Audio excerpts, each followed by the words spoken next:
जी hello नमस्कार साथियों, एक बार फिर से आप सभी का स्वागत है हमारी इस नई वीडियो में। आज हम बात करने वाले हैं कि एक नई भर्ती आने वाली है दोस्तों, उसी की चर्चा करेंगे। क्या होने वाली भर्ती, लगभग इसमें सभी का सिलेक्शन हो सकता है यदि आप ध्यान से पढ़ेंगे, ध्यान से सुनेंगे इस वीडियो को। तो आइए दोस्तों, बिना टाइम गंवाते हुए इस वीडियो को स्टार्ट करते हैं। सबसे पहले मैंने आपको बताया था यहाँ पर कि सीटेट के जो फॉर्म है वो अप्लाई होना स्टार्ट हो चुके हैं। जिसने भी अभी तक सीटेट के फॉर्म अप्लाई नहीं किए हैं तो वो अप्लाई कर सकता है, क्योंकि इसकी लास्ट डेट आपको पता है 23 नवंबर। कितनी है? 23 नवंबर इसकी लास्ट डेट है। तो आप जल्दी से जाइए और सीटेट के फॉर्म अप्लाई ज़रूर कर दीजिए। यदि आप टीचर की तैयारी कर रहे हो, किसी भी विभाग में जाने वाले हो, यदि आप केवीएस की तैयारी कर रहे हो, पीजीटी टीजीटी किसी के लिए भी होने वाला है।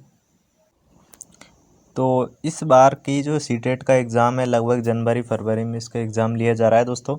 तो आइए दोस्तों, नई वैकेंसी की बात करते हैं। सबसे पहले हमारी जो वेबसाइट है, वेबसाइट का नाम क्या है, आती है वेबसाइट सबसे पहले ऊपर है सरकारी रिजल्ट, और उसी के बारे में हम चर्चा करने वाले हैं। तो उसी के बारे में चर्चा करें। लेटेस्ट जॉब पर यहाँ पर मैं चला जाता हूँ और सबसे पहले यहाँ पर मैं ओपन कर लेता हूँ।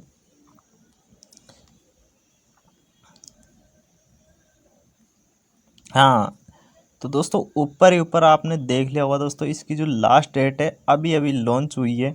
यानी कि जो SAIL अटेंडेंट टेक्नीशियन की भर्ती आई हुई है दोस्तों, काफ़ी अच्छी भर्ती है। तो इस पर मैं क्लिक करता हूँ। जैसे ही यहाँ पर आप देख सकते हैं, जैसे मैंने यहाँ पर क्लिक करता हूँ, क्लिक करने के तुरंत बाद में दोस्तों वीडियो को ध्यान से देखना है। काफ़ी अच्छी वीडियो होने वाली है और काफ़ी अच्छी वैकेंसी इसमें। आप मतलब कि फॉर्मल जैसे अप्लाई करोगे, यानी कि इतना हार्ड कंपटीशन नहीं होता है होने को इसमें।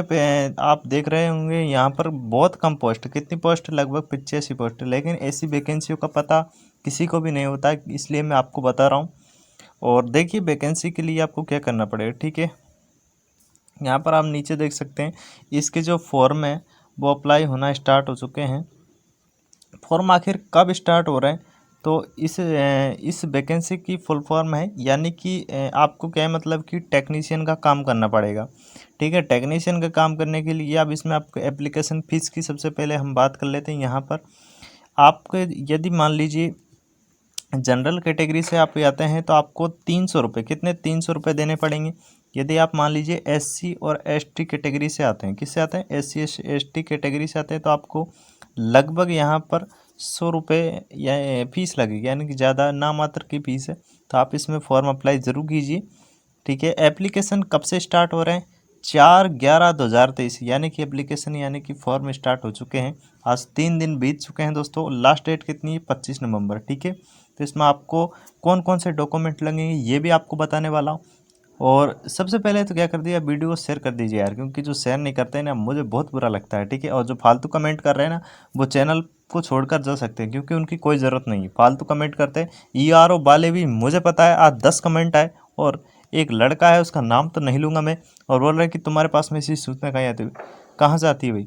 अरे भाई, तुम्हारे पास में नहीं है तभी तो बता रहा हूँ मैं। हाँ, तो तुम्हारे पास में नहीं है तभी तो बता रहा हूँ, इसलिए आपको ध्यान रखना चाहिए कि ऐसा अपमान नहीं करे, ठीक है। तो 25 नवंबर इसकी लास्ट डेट रहने वाली, यानी कि दीपावली तक आप अपना फॉर्म अप्लाई कर दीजिए, ठीक है।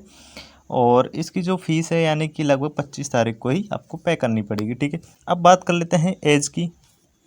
एज की हम बात करें तो दोस्तों, एज में कुछ भी ज़्यादा रूल नहीं रखा गया है। लगभग 28 ईयर्स, कितना, 28 ईयर्स का मतलब कि इसमें क्राइटेरिया एरिया रखा गया है।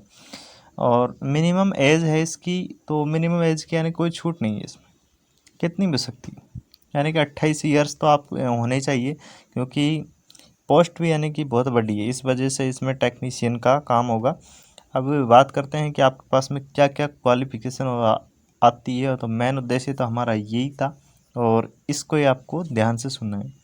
आपको क्लास 10th आपने पास कर रखी है कंप्लीट, यानी आपके पास में 10वीं की मार्कशीट होनी चाहिए।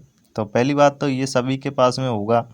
और अप्रेंटिस ट्रेनिंग एंड नेशनल, यानी कि आपने किसी भी फील्ड में, या तो फिर आपने मान लीजिए किसी भी कंपनी में या ITI कर रखी है, या अप्रेंटिस के द्वारा, या रेलवे में, कहीं पर भी आपने 1 साल तक ट्रेनिंग का जो सर्टिफिकेट वो चाहिए आपको।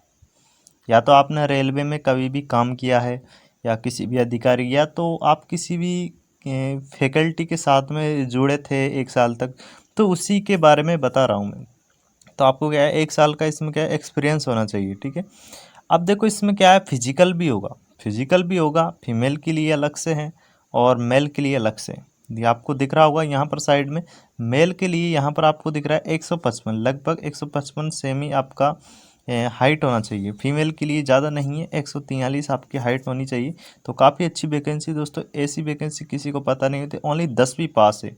यदि आप किसी भी फील्ड में कभी भी आपने काम किया है या फिर रेलवे टेक्नीशियन में, तो उसके बाद आपको एक सर्टिफिकेट लगाना है, ठीक है।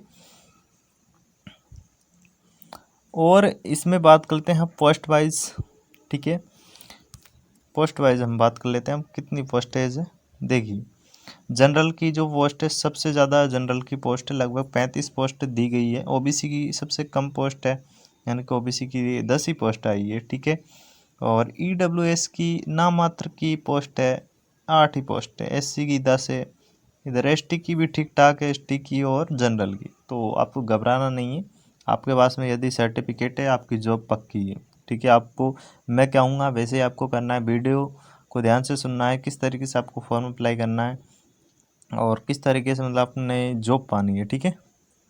अब यहाँ पर हम बात करते हैं कि आपको क्या क्या इसमें फॉर्म कैसे भरना है। देखिए आपके पास में सबसे पहले मैं बताना चाहता हूँ, मैंने ये ऊपर वाला मैंने आपको बता दिया है कि आपको स्टेट, यानी कि आप किस स्टेट से आते हैं उस स्टेट का पूर्णतः पता होना चाहिए। आपका पूर्णतः यदि सही है पता, एड्रेस सही नहीं भरा तो आप क्या मतलब वहाँ पर आप अप्लाई नहीं कर पाओगे। आपके पास में एक फ़ोटो होना चाहिए, पासपोर्ट साइज़ का एक फ़ोटो होना चाहिए और साइन आईडी होनी चाहिए। प्रूफ एक, यानी कि आधार कार्ड हो या पैन कार्ड, दोनों में से एक चल जाएगा किसी भी प्रकार से। और 10वीं पारी की, यानी 10वीं पास की है तो 10वीं मांग रहा है तो 10वीं की मार्कशीट आपके पास में होनी चाहिए, ओरिजिनल होनी चाहिए, ठीक है। और आईडी प्रूफ में आप किसी भी एक प्रकार से चला सकते हो। और जिस फील्ड में आपने डिप्लोमा किया है, मान लीजिए आपने आईटीआई कर रखा है, उसका आपको एक सर्टिफिकेट चाहिए, ठीक है। तो ध्यान रखिए इस तरीके से आपको फॉर्म अप्लाई करना है, ठीक है दोस्तों। तो आपको ये वीडियो अच्छी लगी, वीडियो को शेयर करना, काफ़ी अच्छी वैकेंसी है, फॉर्म अप्लाई ज़रूर करना, ठीक है।